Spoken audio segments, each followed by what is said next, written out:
All right, nice little Valentine's Day jam there, which is this coming Friday or Saturday. Um, don't remember, but here's the changelog window. Kind of a small update this time. Some cool stuff still. I started a new job recently, so I haven't had as much free time, but I'm still gonna try and get an update out every 1 to 2 weeks. Um, with at least like one new feature or something like that. This one comes with a couple, some cool ones. So let's go through the list here and then we'll actually walk through it. So this version implements, yes, there's a new tutorial system, which we'll do together here in a second. Just a quality of life thing, the M key now creates the mix device. You don't have to type M or N and then type mix and then enter because a lot of people use mix a lot, so it's just easier to press M and then you get the mix device. Brand new reverb called G-verb based off the gigaverb algorithm. It is a like the current reverb is DAT DATT, which is a great reverb. It's very old school. It's super low performance cost, but it sounds a little like old school. It sounds a little cheap, basically, which is not a bad thing. It's a cool effect, but it's also cool to have multiple options. So this reverb is a bit more high quality. It's got some more control. So it uses a bit more like compute, but nothing too crazy. Especially for how cool it sounds. And you can make it super long, which is nice. Cool. And then there's a new visualizer, which you probably saw in the opening little jam there. I'll talk about that in a second. And then it needs a bold scope. Forgot to do that. I will do that. This is not the current video. This will be the video you're watching here. I'm just using the old one. Yeah, and then some bug stuff, just some general performance improvements and bug fixes that aren't user facing, so I didn't add them. All right, so as a new user, we're gonna get this pop up here in a second that asks if you want a tutorial. So basically you get as a new user now, meaning you've never been to the site before ever, you'll get this pop up after the track starts, the demo track. And you'll get the option to do the tutorial, or you can just continue exploring, and the tutorial can be accessed from the escape menu. We're going to start it, so let's do the tutorial together. All right, welcome. Press space to continue. All right, let's do that. So it's 3 types of devices, instruments, effects, and modulators. I'm just going to kind of rush through this. You can do the tutorial on your own. Basically, you can like hit escape and it's right here, start tutorial. But I'll just show you a little bit of how it works. So we press space to continue. All right, so we're gonna press P. We're gonna create the slice instrument. Bring it down a little bit. All right, and then we're gonna change any slice control. So let's change the pattern. Let's change the cutoff frequency. We're gonna create stud. So it's basically meant to guide you through making like your first track, and it does all the basics. So it does like BPM and key, which is this part.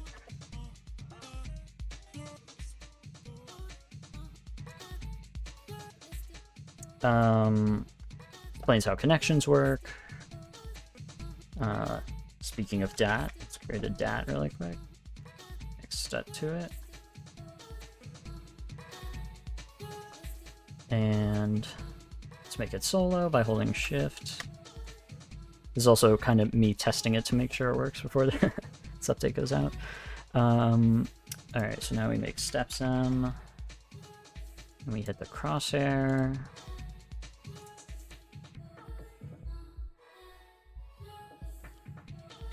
Cool. Alright. And then the tutorial ends and you can just work on your project. Cool. Yeah, I may tweak that. I'm sure there's going to be some bugs in it and stuff like that, but and I'll add some more information down the line. But good first version, especially since I get a lot of people asking like, well, how do I use this? And so it's like, it's a good thing to like have a tutorial pop up. But let's get to the new stuff. Let's create a new project here. Let's talk about Gverb. We can press M to create a mix, which is nice. That's one of the other new things. All right, let's put BassSec into Gverb. Bring that down. So we've got this kind of like plucky sine wave. We're gonna run it into the Gverb here. Nice. Sounding good. So the room size is how big the room is. Time is how long the tail lasts for. And then all of these like control like the stereo spread and the dampening, and if you want some of the dry signal like mixed in, or if you want the tail volume up or the early reflections. And then this one is the bandwidth, which you can like cut off the feedback loop by just doing this. So this is a nice one to have as like a slider. Yeah, let's up the room size to be massive. This can also, at extreme values, be like a resonator. So if we bring it down here, can get some cool sounds, especially like drum sounds.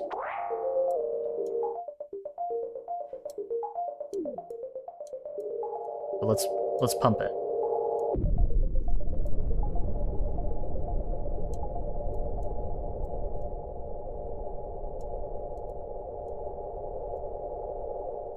And just like that, we have got basically like a pad from these pluck sounds, because this reverb really takes in the whole thing. I think, what's the max? 20 seconds? Yeah. Let's change the key. Cut the bandwidth. Bring it back. Nice. Super cool. It's a lot you can do with this. Let's run some drums into it. Speaking of drums. Actually, slice would probably be better.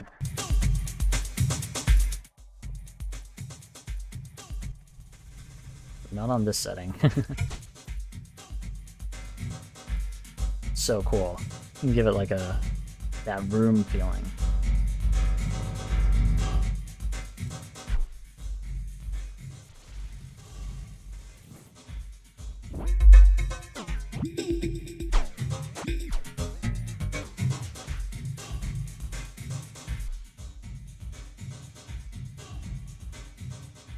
Yeah, and there's a lot more controls on this reverb, which is what's nice.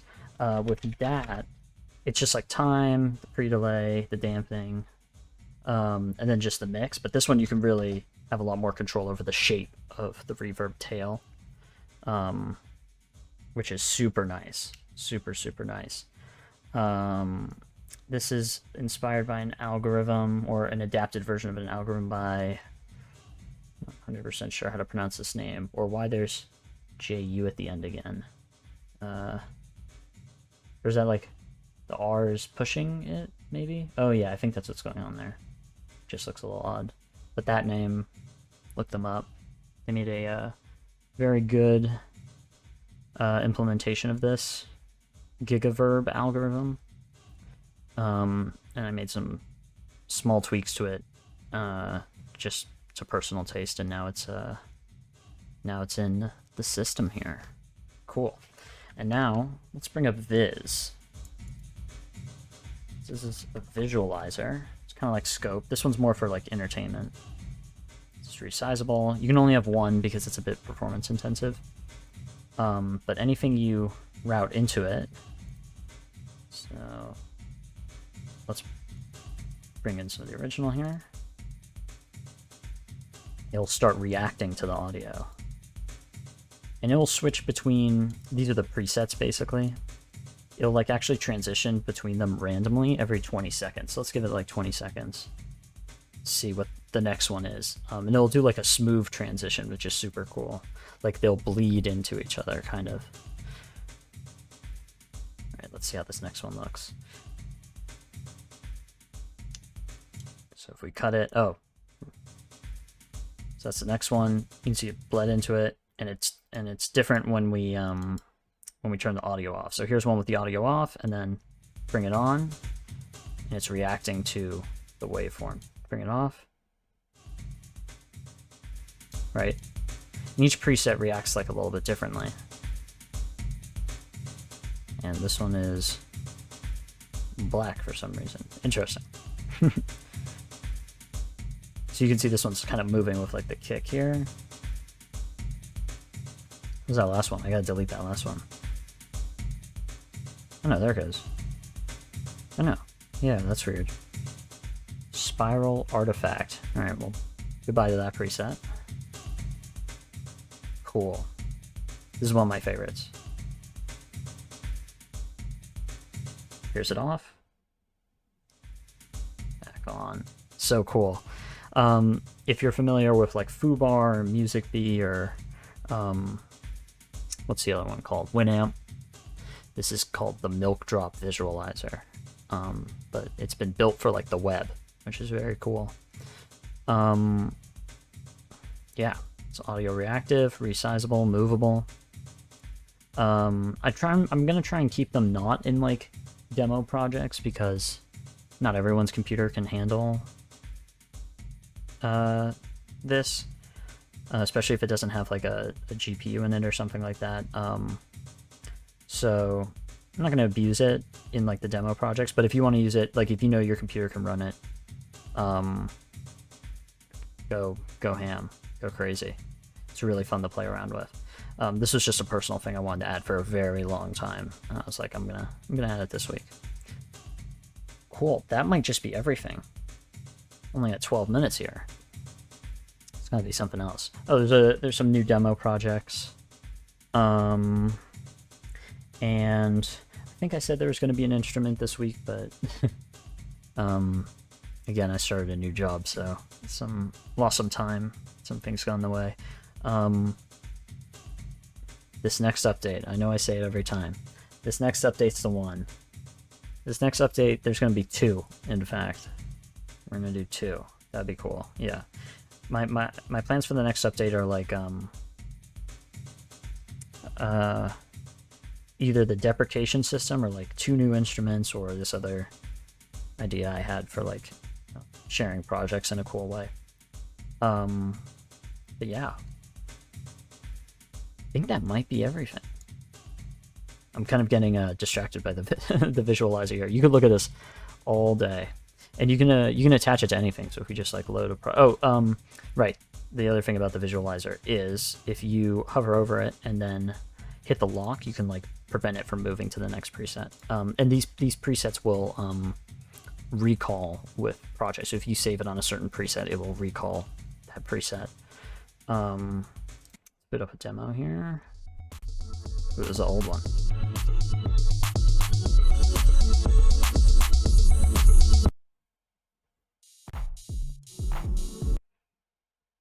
Let's get one of the new ones.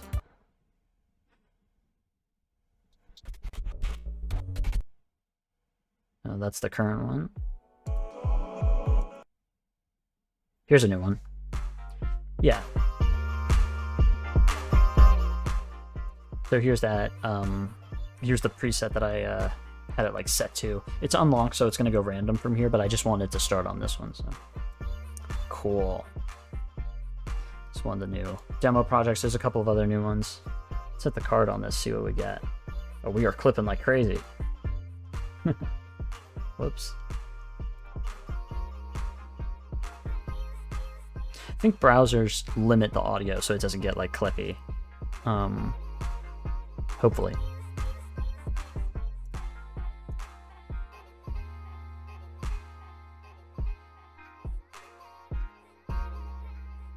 Cool. Nice.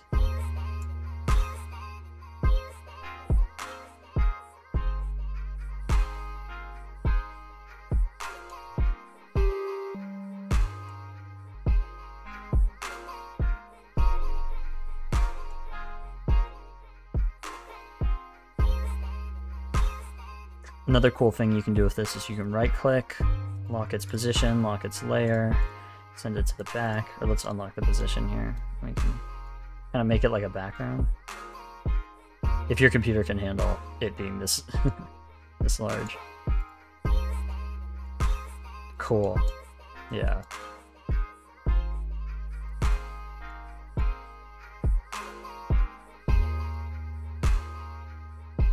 This is a jam.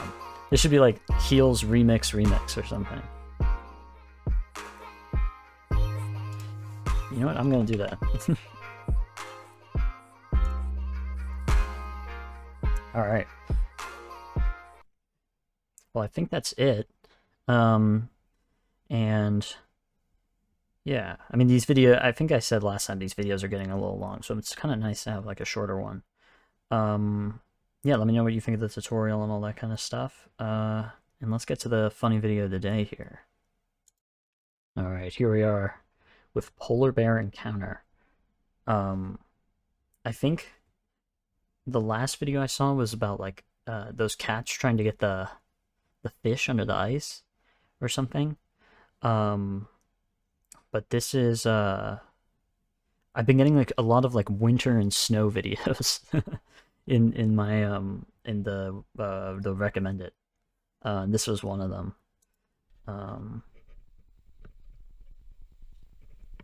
Oh, this dude's shaking.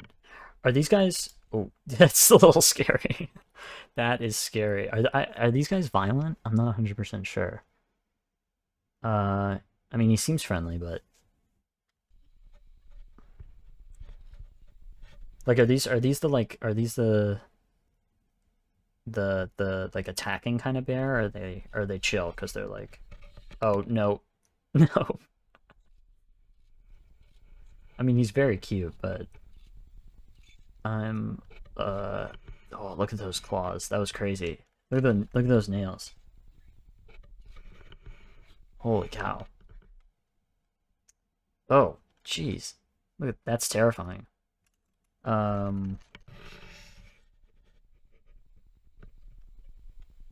don't know, he seems pretty sweet. But I don't know. There's a case of like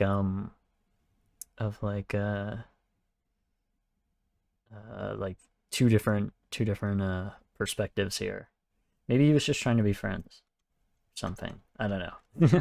Look, he's just like checking it out. I feel like you'd be like a lot more aggressive or like loud, you know, if he was like trying to be aggressive. But the way this guy was kind of like shaky with the camera and those claws, I was like, I don't know. I'm not 100% sure. Good winter video. Coming to the end of winter here. Yeah, I think that's it.